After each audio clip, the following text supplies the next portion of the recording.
Hey, I'm going to recap what all happened yesterday. Yesterday was the Saturn transit day. Saturn is about calling out when people are not what authentic. It's about our virtuous self. It's represented as C1 vertebra, the first cervical spine, which is our axis. The direction we take in life is based on Saturn. And I had like a lot of interesting things that happened the past week. I have been guided to bring Mother Sita home. I don't know why. I think she had equally a dysfunctional relationship with her family, and she was adopted. She was raised in the forest. Like I think her birth is kept as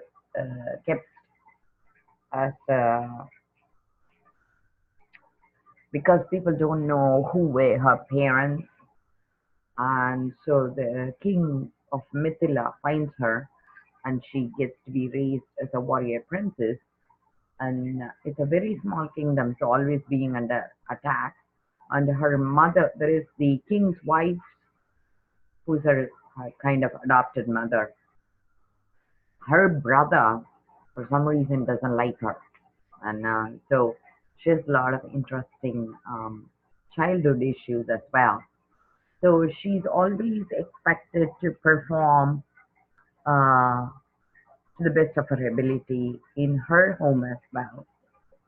So eventually, I think after a long time, like maybe 9 years, her adopted mother gets pregnant, and so she has a sister, which um, is like not biological sister, but she has a sister, and so that is the like so you could see like she's like a youngster in the young family. I don't know what the dynamics played out. So she always ends up fighting the battles because there are always like issues in her family side, and she is a sniper, almost like a warrior, like like meaning sniper. She's border patrol, if that's the way you want to see it. That's the way I saw her life evolve. So she is extremely talented in protecting her family. So she takes on the role of always being a vigilante.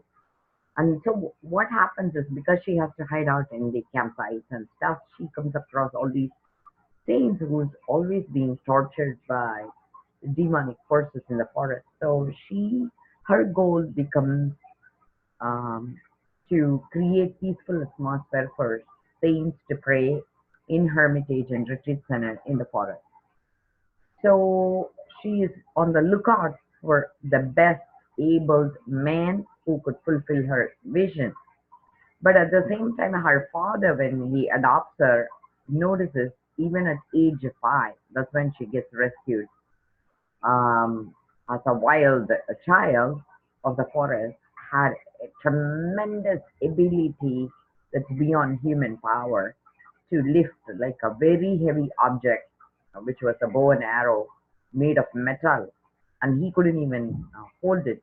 Like so she had upper arm strength, and um, so he decides her partner would be equally able to perform those tasks, so he'll get a mate that is equal in her vigor. And her father is a very spiritual man. Her mom, the adopted mom, is very sick, so always is portrayed as though she never leaves her bedroom.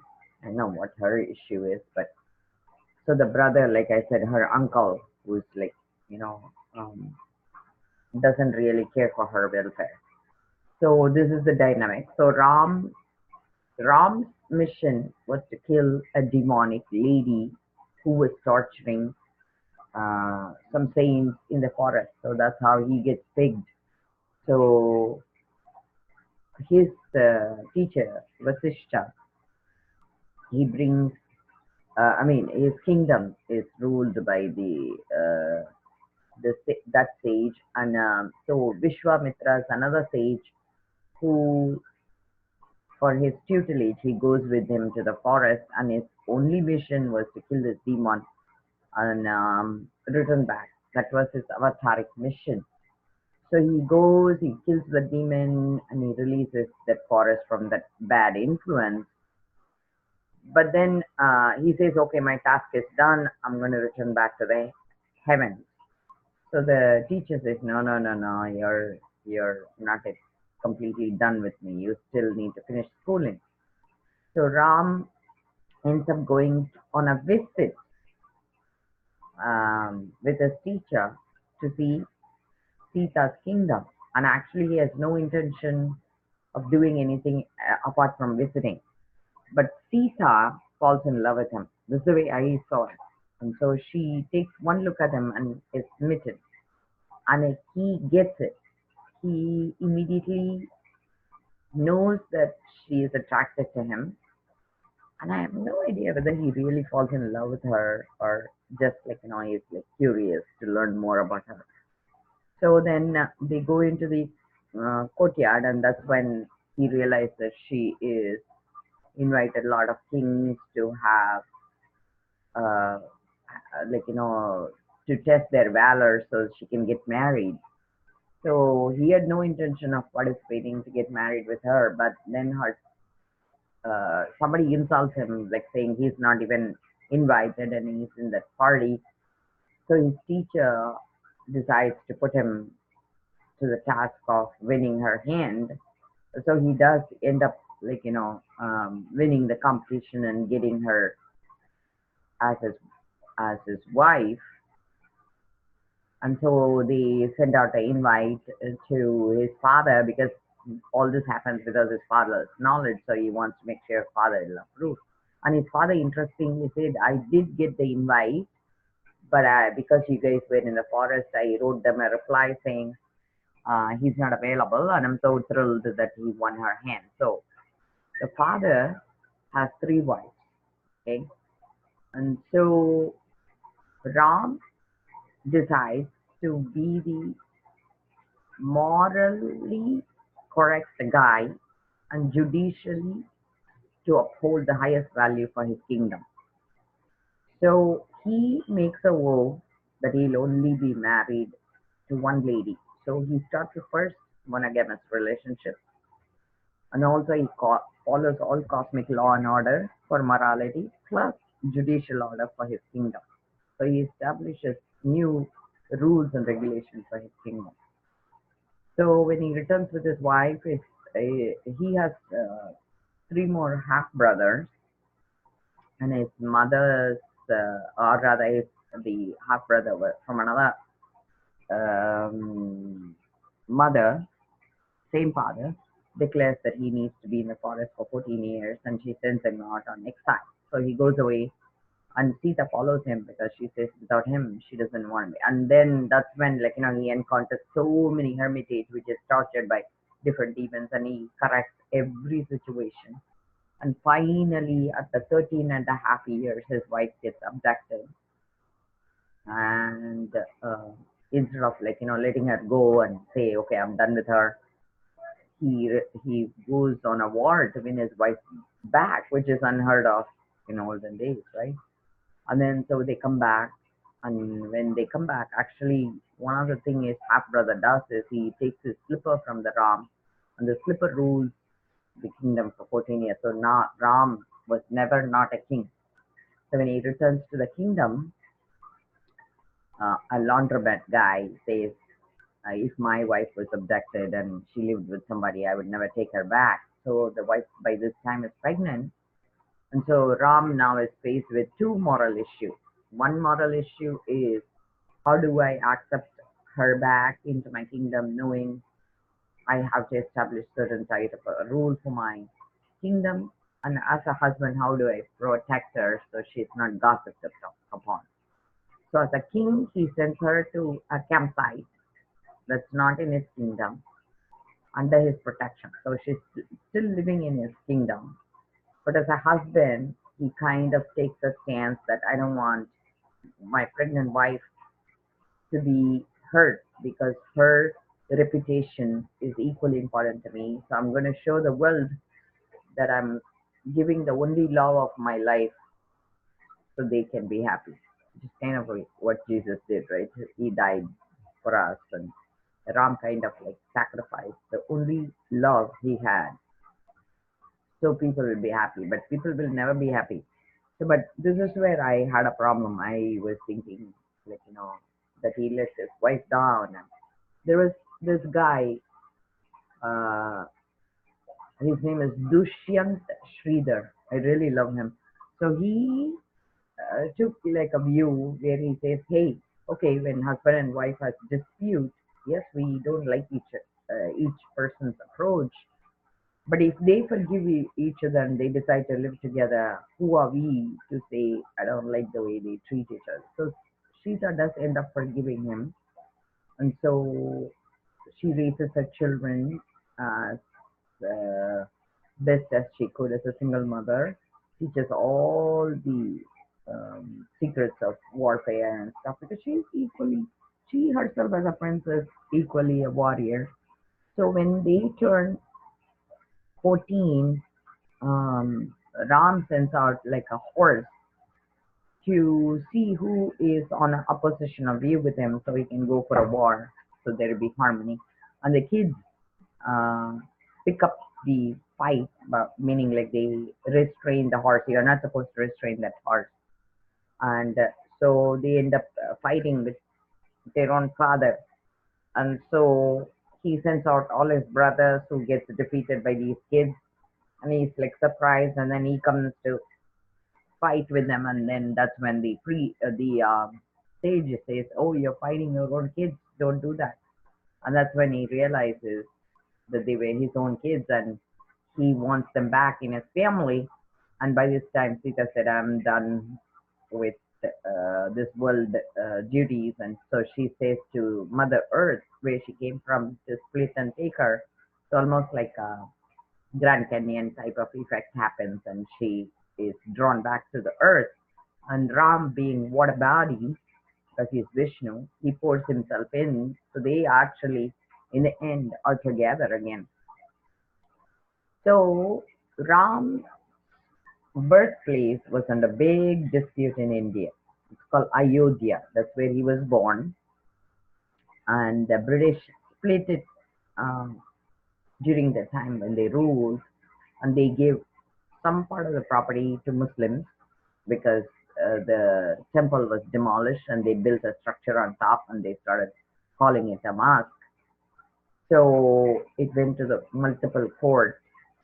It's been 500 years, and the last time they again split it into three parts. One part to do with custody battle between Ram and Sita. So they took a view. There were three parties involved in the dispute, and they kind of let it be. So then they had a five-judge panel that came together, and it went to Supreme Court. And yesterday, 11/9/2019, when Saturn transit happened, the whole deal was viewed as a dispute of the land. So, of course, Sita gets the upper hand, right? Because she is the mother of the land. So, Ram gets this, they call it Ram Lalla. That is the uh, ecosystem for Ram. The birthplace was acknowledged because they did an archaeological survey. They found underneath the mosque there were all these Hindu temples, and they had a railing that was from olden days that showed it was a temple railing, and people started praying at the railing itself. So they re-established Ram's birthplace by archaeological evidence, and that land was given back to him as his birthplace. But interestingly, it seems Sita was considered a rolling pin. The reason is in India they call it Anga Pradakshana, meaning your whole body, you put it on earth and go around. So probably she did that to honor him and his faith. So she was considered as a rolling pin, and they symbolically had a rolling pin and worshipped her as well. So she gets a piece of that land as well. And then the squatters' rights, Babri Masjid, which was the squatting people, who squatted there for like 500 years gets their right as well. So the squatters were able to be transferred to a safer place, which is 5 acre away. Original land is only 3.5 acres in question, but they gave him a little bit more for the squatters as a settlement, and they can choose any space in the city, but they decided to hand over the whole thing to the government as a trust rather than any single organization. So the government is supposed to be coming up with a temple structure within 30 days, and Sita ki Rasoi, that's what they call. Rasoi means Sita ki rolling pin, Sita's rolling pin. That was handed out to Nirmohi Akara. Akara means thinking, seeing, understanding, all filled with that understanding of that energy. So these people were Ram worshippers. They call themselves Ramananda. Ananda means bliss. So they get blissed out by Ram and his parivar and his lineage. So they are supposed to handle Sita Ki Rasoi, the rolling pin part. And then Ram Lalla's was given back to the Hindu organization. So they really did a very good job, the Supreme Court. They took it a non-religious view rather as a land view, land dispute view. So this is where it gets interesting. Okay, so what happened was me and my husband, my kids, we went on a walk to the forest, the quarry. I forgot what was the occasion. I forgot, like, so my husband, my kids, they always fight us. They never want to go for a walk with us and stuff. So I was tagging along, and my husband was totally ticked off. And I have no idea whether what displeased him, whether it is me. It's sometimes hard for me to read him. So when we were going, I was exhausted. I didn't eat the whole day, and they wanted me to walk fast. And I was telling my husband, I said I cannot because I said I'm like exhausted and tired. And for some reason, he thought I was being antagonistic. So he decided to cancel the walk and he decided to go back. And my children kind of took his own view and they returned. And it broke my heart. I really felt so abandoned. So I lied down on forest floor and I decided just to stay there to see even whether they'll come back, whether they even know whether I'm dead or alive. Nobody came back. And I was crying there in the forest floor.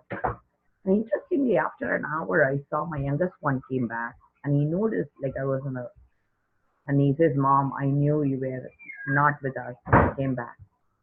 And I was shocked. And, and like, I kind of understood my husband has his own agenda, like he kind of like feels like I'm acting out and like, that's the way he judges me. He doesn't understand me. And that's okay. But I was hoping my kids would at least ask me, Mom, why are you not able to walk fast and stuff? But at this point in my life, I feel it doesn't matter, because what they want is the idea of mom, and they don't really understand me anyway. But the thing that happened that day was the earth came together and held me so beautifully. That parcel of land doesn't belong to us, it's our neighbors. And those people died. And for some reason, I was told to bring Sita home just like how she was abandoned to that space. There was a big pine tree that was holding a huge log during windstorm that fell. And I was so scared for my kids if they go on that side, whether it will fall near them. So I was asking that energy to be released, and I said to myself, I really want to bring Sita home. The minute I kept the intention of bringing Sita home, that log came down and it fell on a spot which kind of marked. And I never understood Sita's considered rolling pin until yesterday. And I cried, like it is almost like she saw me sobbing on the forest floor. And she said, I did the exact thing like you did. And so I felt so united with her. So yesterday there was a Bellingham psychic fair we had. It was hosted by Robin's Nest. She's a wonderful lady. I love her. So I came across this people who build labyrinths. It's like so synchronous, right? So I'm telling them about the story of Sita being a pin. I want to bring the labyrinth. And in labyrinth in India, they call it Chakravyuh. That is the biggest war of Mahabharata was ended that way because Arjun's son gets killed in the middle of the Chakravyuh, which is the like where I would put Sita, and I want to keep in. There is a temple in India. They do the same thing. It's called Boulder in Amani Hills in Karnataka, where underneath the boulder you do like a rolling pin meditation, and for that they use the water in the middle of boulder that collects between rain to take a bath, and then they will roll. So I decided I'm going to do a bore well so they can draw the water off the hand pump and use it before they do the labyrinth rolling pin meditation. So I told her about my vision, and she said her name is Tracy. She said she'll come and she will do the labyrinth that's wide enough to do rolling pin meditation. And I was thinking, what a beauty, right? So I go and actually whole day for Shiva I worked yesterday because Shiva's temple was raising funds. So I was there in the table and I go back to the temple to thank him and stuff. And that's when I came across these threads. So I decided I'm going to get married in my own way to my Ram, my Sita. So that I can honor them. So this is my Ram and Sita's pendant, and this is a sacred quantum energy. It's called 0 point coin. One side is Samraja Lakshmi Yantra, the other side is Shiva's Siddhi Maha Lakshmi Ganesha Mahayantra. So this is called Ishwara Mandala. So they call it Vanni Mandala, Surya Mandala, Chandra Mandala. It will be like curved. You could see on the other side for Lakshmi, it is like a triangle. Okay, so that is to create like feeling of contentment, Shri, feeling of contentment. And this is my rolling pin, Sita's uh, energy I entered. So, and I wanted this thread, and the thread had a little piece of gold in it. It looks like they call it puttusali, it is a very small piece. So I asked the kids, Bhairava's kids, can I have the thread?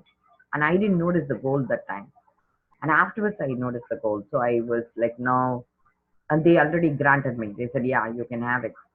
But then afterwards, I went and pointed it to them, saying it has a little piece of gold. I said, one thing I can do is donate towards the temple whatever they think would be value. For some reason, the kids decided to take back the gold. And interestingly, the reason I'm bringing it up is that's the way I prayed to get my husband 30 years ago. I used to pray to Durga. So it kind of felt like Durga is saying, your prayer is granted, so I'm going to take it back. That's one way to view it. But the other way I wanted to honor is because it's Saturn, it's about judgment, it's about virtue. I feel they broke their word. This is the way I saw it. I'm not blaming them or making justification for my behavior or anything. I feel for some reason there is some sort of a disconnect. So I decided to take a sabbatical. I'm not going to attend that Shiva temple for one more year.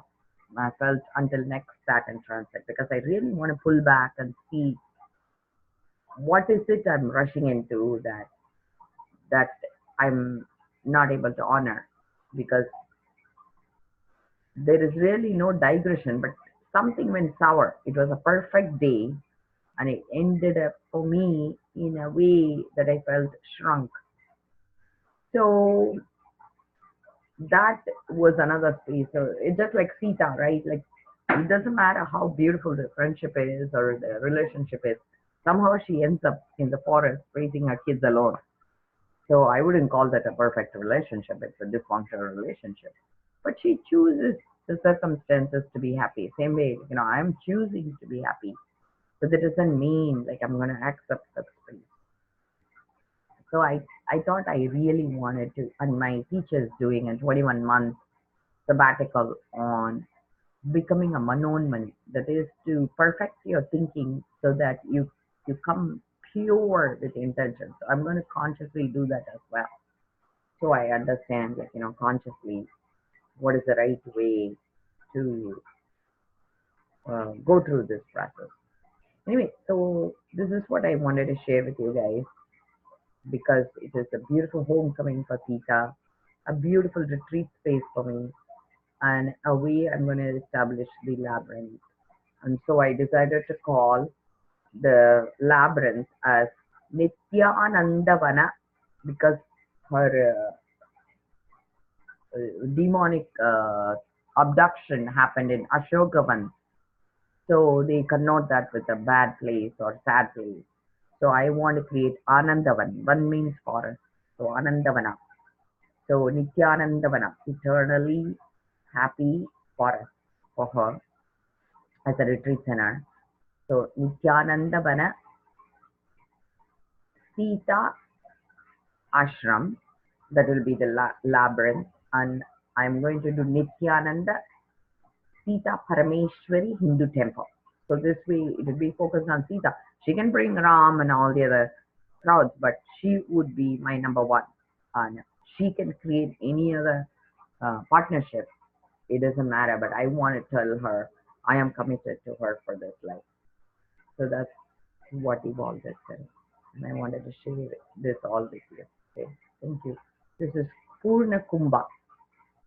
Like you use your hands as a sacred water body pot, and it's a prayer pot, and you give people the blessing of prosperity so they can have a prosperous life. So I wish you all, they call it Purna Kumbha greeting, Purna Kumbha Varaverpu. So I greet you all with my abundant, life giving hands to bring you prosperous time in your life. Thank you.